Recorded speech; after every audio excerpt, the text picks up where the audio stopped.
If you want to continue to follow our adventure, click subscribe.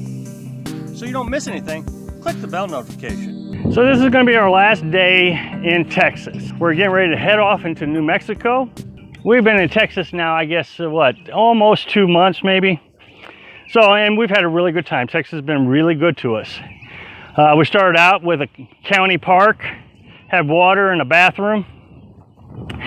Went to a COE, which is an Army Corps of Engineers. And again, had water, bathroom. I'm sure you remember all the flooding from the dam. So we had to move from one side of the dam to the other side of the dam. And so we got to spend time there.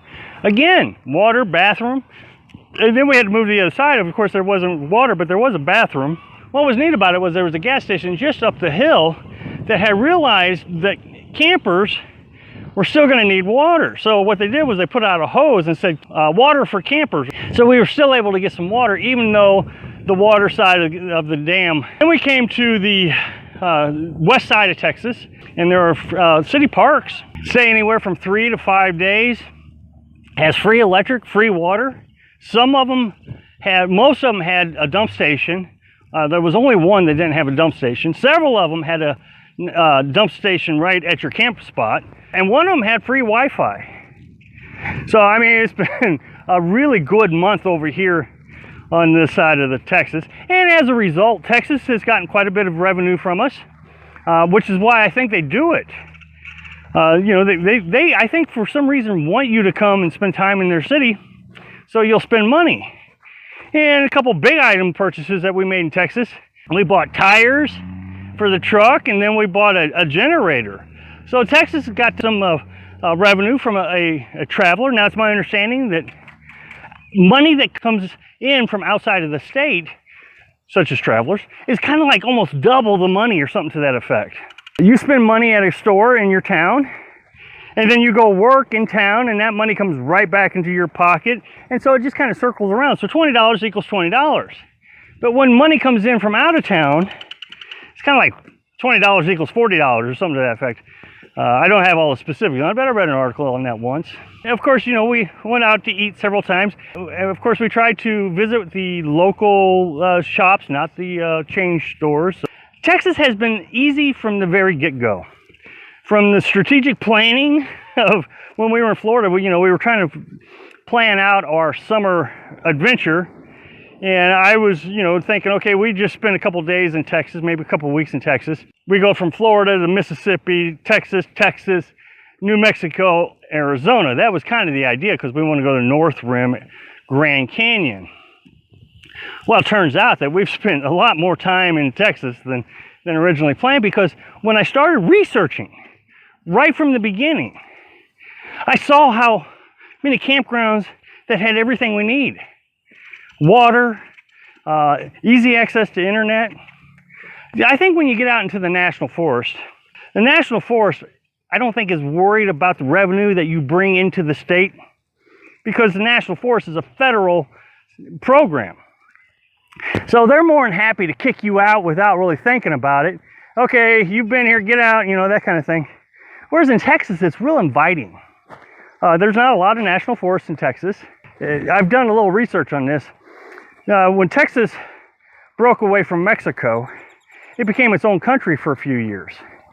And so when the United States brought it in as a state, one of the agreements was they wouldn't use up all of Texas's land under federal authority.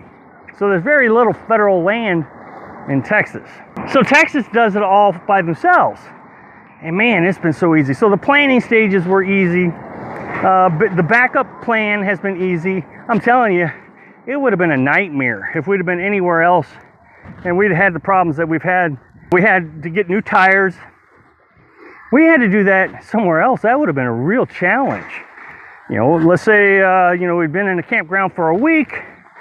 We had to order tires, have to leave the campground, travel 100 miles to go to another campground, come back to this campground. So, it would have been a real challenge. Then we had to, the bank sent out my new debit card.